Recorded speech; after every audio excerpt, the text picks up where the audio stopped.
Welcome to PD TV. YCP party చెందిన మాజీ మంత్రి జోగి రమేష్ కుమారుడు జోగి రాజీవ్ అరెస్టు వెనుక కూటమి ప్రభుత్వం కుట్రలు చేస్తూ ఉంది, కక్ష సాధింపు చేస్తుందంటూ కూడా జోగి రమేష్ ఆరోపణలు చేసిన నేపథ్యంలో అసలు పూర్తి వాస్తవాలు ఏంటి, అసలు కేసు సంబంధించి ఏమిటి, భూముల వ్యవహారం ఏమిటి అని పూర్తి డీటెయిల్స్ సందీప్ గారిని తెలుసుకుందాం. సార్, మాజీ మంత్రి జోగి రమేష్ గారి మీద కాకుండా ఆయన అబ్బాయిని అరెస్ట్ చేయడం వల్ల కారణాలు ఏమిటి, అసలు ఆ కేసు ఏమిటి, పూర్తి డీటెయిల్స్? అంటే ఇక్కడ మనం మాట్లాడుకోవాల్సినటువంటి అంశాలు ఒకసారి పరిశీలిస్తే వాళ్ళ అబ్బాయిని అరెస్ట్ చేసింది ఏసీబీ వాళ్ళు అరెస్ట్ చేశారు. ఏసీబీ ఏం చెప్తుంది, సిఐడి అటాచ్మెంట్లో ఉన్నటువంటి భూములను వీళ్ళు కొని అమ్మారు అనేది ప్రధానమైనటువంటి ఆరోపణ.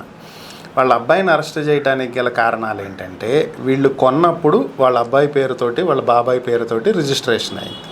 సో అమ్మినప్పుడు కూడా వాళ్ళే అమ్మాలి, వాళ్ళే సంతకాలు పెట్టాలి. సో కాబట్టి ఈ ట్రాన్సాక్షన్ మొత్తం జరిగింది వాళ్ళ అబ్బాయి పేరు మీద కాబట్టి ఆయన అదుపులోకి తీసుకున్నారు. ఇంతవరకు క్లారిటీ.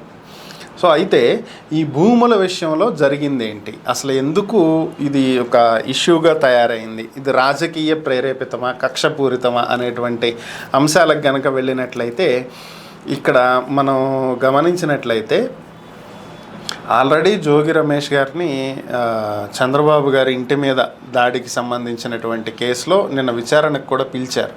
దాంట్లో ఏవైనా సరే స్పష్టమైన ఆధారాలు ఉంటే ఆయన కూడా అదుపులోకి తీసుకుంటారు, దాంట్లో డౌట్ ఏం లేదు. ఆల్రెడీ ఆయన ముందస్తు బెయిల్కి అప్లై చేశాడు, పిటిషన్ వాయిదా పడుతూ ఉంది. సో బెయిల్ వస్తే నో ప్రాబ్లం, రాకపోతే రిమాండ్కి వెళ్ళొచ్చు, విచారణ జరగదు. సో రాజకీయ పూరితమైనటువంటి టార్గెట్ చేయాలనుకుంటే ఆ కేసు ఉంది ఆల్రెడీ. సో ఇప్పుడు వాళ్ళ అబ్బాయిని కూడా ఇరికించడానికి కారణాలేంటి అనేటువంటి వాటి మీద దృష్టి పెట్టాలి. సో అసలు అగ్రిగోల్డ్ భూముల వ్యవహారం ఏంటి అనేది కనుక చూసినట్లయితే, అగ్రిగోల్డ్ అనే సంస్థ యజమానులు విజయవాడకి చెందినటువంటి వాళ్ళే. సో వీళ్ళు రిజిస్టర్ చేసిన తర్వాత దీంట్లో మీరు రోజుకి 10 రూపాయలు కట్టండి, ఓకే, నెలకు వచ్చేటప్పటికి మీరు కట్టే అమౌంట్ ఒక 300 ఉందనుకోండి, మీకు 3000 రూపాయల వరకు ఆదాయం వచ్చేలాగా ఉంటుంది. ఇట్లా ప్రతి ఒక్కళ్ళని నమ్మించి మీరు కట్టేది 1000 అయితే మీకు 10,000 వస్తాయి, మీరు కట్టేది 10,000 అయితే మీకు 1,00,000 వస్తాయి. ఈ రకంగా అందరూ అలాగే వీటికి ఏజెంట్లు కూడా ఉన్నారు. సో మనకి ఎల్ఐసి ఏజెంట్లు ఎట్లాగో అట్లానే అగ్రిగోల్డ్ ఏజెంట్స్ ఉన్నారు. సో వీళ్ళకి మీరు ఇంతమందిని జాయిన్ చేస్తే ఇది, ఇంతమందితో కట్టిస్తే ఇది. సో ఆ టైప్లో వాళ్ళకు కూడా చాలా బహుమతులు ఇట్లాంటివి ఇవ్వటం జరిగింది. సో కాకపోతే దీనికి గవర్నమెంట్ అప్రూవల్ లేదు. ఫస్ట్ థింగ్, అప్రూవల్స్ లేకుండా వీళ్ళు డబ్బులు వసూలు చేశారు. అప్రూవల్స్ తోటి డబ్బులు వసూలు చేయాలి. అప్రూవల్స్ లేకుండా వీళ్ళు తీసుకున్నటువంటి పర్మిషన్ వేరు, వీళ్ళు చేస్తున్నది వేరు. సో అదే పెద్ద తలనొప్పి అయింది. ఇలా వసూలు చేసినటువంటి అమౌంట్ మొత్తాన్ని ఏం చేశారు, వివిధ రాష్ట్రాలలో భూములు కొనేశారు. దాదాపుగా దేశవ్యాప్తంగా 8 రాష్ట్రాలలో ఈ అగ్రిగోల్డ్ విస్తరించింది. చాలా రాష్ట్రాల్లో వీళ్ళు భూములు కొన్నారు. అది ఎప్పుడైతే అగ్రిగోల్డ్ ఇలా మోసాలు చేస్తుంది అనేది బయటకు వచ్చిందో, ఖాతాదారులంతా కూడా ఒకేసారి మా డబ్బులు వెనక్కి ఇచ్చేయమని చెప్పి అగ్రిగోల్డ్ మీద పడ్డారు. ఒకేసారి డబ్బులు వెనక్కి ఇవ్వడానికి అగ్రిగోల్డ్ దగ్గర డబ్బులు లేవు. ఎందుకని, అన్ని భూమి మీద ఇన్వెస్ట్ చేసేసి ఉన్నారు. సో అవి అమ్మితే కానీ వీళ్ళకి డబ్బులు ఇవ్వలేని పరిస్థితి. సింపుల్ లాజిక్ చెప్తా, మనం బ్యాంకుకి వెళ్ళి డబ్బులు దాచుకుంటాం కదా మన అకౌంట్లలో. ఎవడో ఒకడు ఫలానా XYZ బ్యాంక్ దివాలా తీసింది అనేటువంటి పుకారు లేపెడితే ఏమవుతుంది, మన బ్యాంకులో ఉన్న డబ్బులు ఏమైపోతాయో అని చెప్పి అందరూ ఆ డబ్బులు తీసుకుంటానికి బ్యాంక్ దగ్గరికి వెళ్తారు. మరి ఆ బ్యాంక్కి కనీసం ఒక 1,00,000-2 లక్షల మంది కస్టమర్లు ఉంటే ఒక్కొక్కళ్ళకి ఒక్కొక్క 1,00,000 రూపాయలు ఇవ్వాలన్నా సరే 10 లక్షల మందికి ఇవ్వాలంటే అంత డబ్బు ఒకేసారి ఆ బ్యాంకులో ఉంటుందా? ఉండదు కదా. ఎందుకని, వీళ్ళు అమౌంట్ బ్యాంకులో దాచుకున్నందుకు గాను బ్యాంకు వీళ్ళకి ఎంతో కొంత వడ్డీ ఇస్తుంది. ఆ వడ్డీ ఎక్కడి నుంచి తీసుకుంటుంది బ్యాంకు, వీళ్ళు పెట్టిన డబ్బుల్నే వేరే వాళ్ళకి లోన్లు ఇస్తుంది. ఆ లోన్కి వాళ్ళ దగ్గర నుంచి వసూలు చేసే వడ్డీలో కొంత వీళ్ళకి ఇస్తుంది. సో వీళ్ళ డబ్బులతో బ్యాంక్ వ్యాపారం చేస్తుంది. సో అవన్నీ లోన్లు తీసుకున్న వాళ్ళ దగ్గర ఎక్కడెక్కడో ఉంటాయి. అవన్నీ ఒకేసారి వసూలు అవుతాయా? అవ్వవు. అవన్నీ వీళ్ళకి ఇవ్వగలుగుతారా? ఒకేసారి ఇవ్వలేరు. సో బ్యాంక్ బోర్డు తిప్పేసిందని చెప్తారు. సో అగ్రిగోల్డ్ పరిస్థితి కూడా అదే జరిగింది. సింపుల్గా చెప్పాలంటే ఒకేసారి అంత డబ్బు కట్టలేనటువంటి పరిస్థితుల్లో వాళ్ళు చేతులు ఎత్తేసారు. అప్పటి నుంచి ఇవి కోర్టు అటాచ్మెంట్కి వెళ్ళిపోయినాయి భూములన్నీ కూడా. సిఐడి అటాచ్ చేసుకుంది, విచారణ జరుపుతుంది, ఇవన్నీ కొనసాగుతూ ఉన్నాయి. సో ఈ మధ్యలో ఓటు బ్యాంక్ రాజకీయాల కోసం అగ్రిగోల్డ్ బాధితులకి డబ్బులు చెల్లిస్తామని చెప్పి ప్రభుత్వాలు ముందుకొచ్చినాయి. చంద్రబాబు నాయుడు 2019 ఎన్నికలకు ముందు ప్రకటించాడు 10,000 లోపు 20,000 లోపు డిపాజిట్లు ఉన్న వాళ్ళందరికీ ప్రభుత్వం చెల్లిస్తుంది అని. వాటిని జగన్మోహన్ రెడ్డి వచ్చిన తర్వాత 10,000 రూపాయల డిపాజిట్లు ఉన్న వాళ్ళకి చాలామందికి డబ్బులు చెల్లించాడు, అది వాస్తవం. అయితే ఈ భూములు ఏమైనాయి అంటే సిఐడి అటాచ్మెంట్లో ఉండిపోయినాయి. ఈ భూములు చాలా వరకు వీటిని వివిధ రాజకీయ పార్టీల నాయకులు పొందాలని చూసిన మాట వాస్తవం. అది ఈ పార్టీ ఆ పార్టీ, ఆ నాయకుడు ఈ నాయకుడు అని చెప్పాల్సినటువంటి అవసరం లేదు, చాలామంది ఉన్నారు దీంట్లో. అయితే ఇక్కడ జోగి రమేష్ వ్యవహారం ఎందుకు వచ్చింది అంటే, ఇప్పుడు వీళ్ళు చెప్తున్న దాని ప్రకారం 69/2 అనే సర్వే నెంబర్లో ఈ అటాచ్ చేయబడినటువంటి అగ్రిగోల్డ్ భూమి ఉంది. దీన్ని రీసర్వే చేసి కొత్త సర్వే నెంబర్ 87 అనేది అలాట్ చేశారు. ఇది మీ భూమి, ఇది అగ్రిగోల్డ్ భూమి. సో ఇది 87, ఇది 88. సో ఈ భూమిని మీరు ఎవరికో అమ్మారు, అమ్మినటువంటి వ్యక్తి ఇంకెవరికో అమ్మాడు, అమ్మినటువంటి వ్యక్తి నాకు అమ్మాడు. సో ఈ 88 సర్వే నెంబర్ భూమిని నేను కొన్న తర్వాత నాకు తెలిసింది ఏంటి అంటే, ఇది అసలు 88 సర్వే నెంబర్ భూమి కాదు, 87 సర్వే నెంబర్ భూమి, వీళ్ళు మోసం చేసి నాకు అమ్మారు అనేది నాకు తెలిసింది. సో ఇప్పుడు నేనేం చెయ్యాలి? వాస్తవానికైతే నాకు మోసం చేసి ఇది అమ్మారు అని చెప్పి నేను కంప్లైంట్ పెట్టాలి, దానికి లీగల్గా నేను చర్యలు తీసుకోవాలి.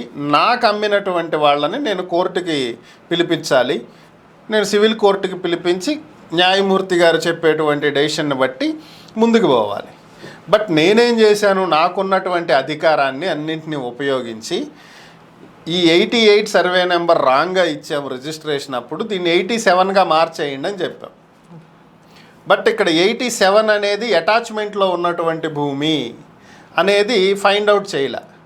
ఇప్పుడు అదే మెడక చుట్టుకున్నటువంటి వ్యవహారం. అంటే ఏంటి, ఇక్కడ జోగి రమేష్ ఎవరో ఒకళ్ళ దగ్గర కొన్నాడు, ఆయన ఏమి సొంతంగా తీసుకున్న భూమి అని చెప్పి ఏసీబీ కూడా చెప్పట్లా.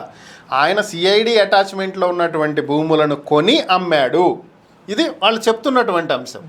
ఇంతవరకు ఎటువంటి అబద్ధం లేదు, ఇది వాస్తవమే. అయితే వీళ్ళకి అమ్మినటువంటి వాళ్ళు ఎవరు, వాళ్ళని కూడా అరెస్ట్ చేయాలిగా, వాళ్ళని కూడా పట్టుకు రావాలిగా. వాళ్ళకి అమ్మిన వాళ్ళు ఎవరు?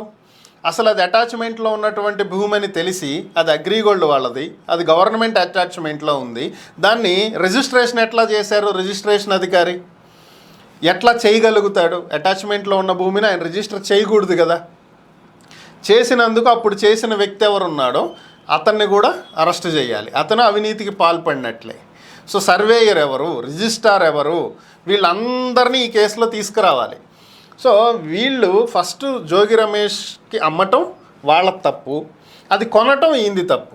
కొన్న తర్వాత తెలుసుకున్నాక కనీసం అప్పటికైనా సరే దాన్ని మార్చుకున్నాడా అంటే, కేసు పెట్టి నాకు ఇట్లా అన్యాయంగా అమ్మారు, దీంట్లో నా తప్పేం లేదు, సో నేను తెలియక కొన్నాను అని చెప్పి ఆయన అప్పుడే కోర్టుకు వెళ్ళుంటే, అప్పుడు ఆయన మినిస్టర్ కూడా కాబట్టి పోలీస్ కేసు పెట్టి లీగల్ యాక్షన్ తీసుకుని ఉంటే ఈరోజు ఆయనకి ఈ పరిస్థితి వచ్చి ఉండేది కాదు. ఆయన నిజాయితీ పరుడు అని చెప్పి అందరూ అనుకుంటానికి అవకాశం ఉండేది. ఆ అధికారాన్ని ఉపయోగించి రెవెన్యూ రికార్డ్స్లో ఉన్నటువంటి సర్వే నెంబర్లు మార్చడం, ఇది ఆయన చేసినటువంటి అతిపెద్ద తప్పు. ఇప్పుడు అదే ఆయన మెడకు చుట్టుకుంది, అందుకే ఇప్పుడు ఆయన కొడుకు ఇరుక్కోవాల్సినటువంటి పరిస్థితి వచ్చింది. ఇది కాకుండా ఆ రోజు ఆయన అది చేసి ఉంటే ఈ పరిస్థితి వచ్చేది కాదు. మొత్తం వ్యవహారం అంతా కూడా అంటే టీడీపీ కూటమిని విమర్శించేవాళ్ళు బీసీలను అనగదొక్కుతున్నారు, ఇది జోగి కుటుంబం మీద జరిగినటువంటి అరెస్ట్ కాదు, ఇది ఓన్లీ రాష్ట్ర వ్యాప్తంగా ఉన్నటువంటి బీసీల మీద జరుగుతున్నటువంటి అరెస్టు, దాడి అంటూ కూడా చెప్తున్నారు. దాని గురించి అది కంప్లీట్లీ రాంగ్ స్టేట్మెంట్స్ ఇవి. ఎందుకని అంటే ఇక్కడ జరిగినటువంటి వ్యవహారం వేరు, మాట్లాడుతున్నటువంటి మాటలు వేరు. దీంట్లోకి కులాలను లాగటం, ఒక వర్గాన్ని లాగటం, ఒక సామాజిక వర్గాన్ని లాగటం అనేది రాంగ్ డెసిషన్. ఇది అది ఇన్ని రోజులు ఆయనకు కులం ఇవన్నీ గుర్తుకు రాలేదా నిజంగా మాట్లాడాలంటే? సో ఇప్పుడే గుర్తొచ్చినాయా? సో ఏదైనా ప్రాబ్లం వస్తే చాలు బీసీలను అన్నారు, ఎస్సీలను అన్నారు, ఎస్టీలను అన్నారు, మైనారిటీలను అన్నారు అని చెప్పి గొంతులు చించుకుంటారు. వాళ్ళకి ఏదన్నా అవసరమైనప్పుడు మాత్రం ఒక్కళ్ళు కూడా ముందుకు రారే. సో ఇది రాంగ్. సో ఇక్కడ ఆధారాలు ఉన్నాయి కాబట్టి దాని మీద చర్యలు తీసుకుంటున్నారు. సో ఆ రోజు మీరు కరెక్ట్గా ప్రొసీజర్ ఫాలో అయ్యి లీగల్గా మీరు వెళ్ళుంటే మీరు ఈరోజు మీకు ఈ పరిస్థితి వచ్చేది కాదు కదా.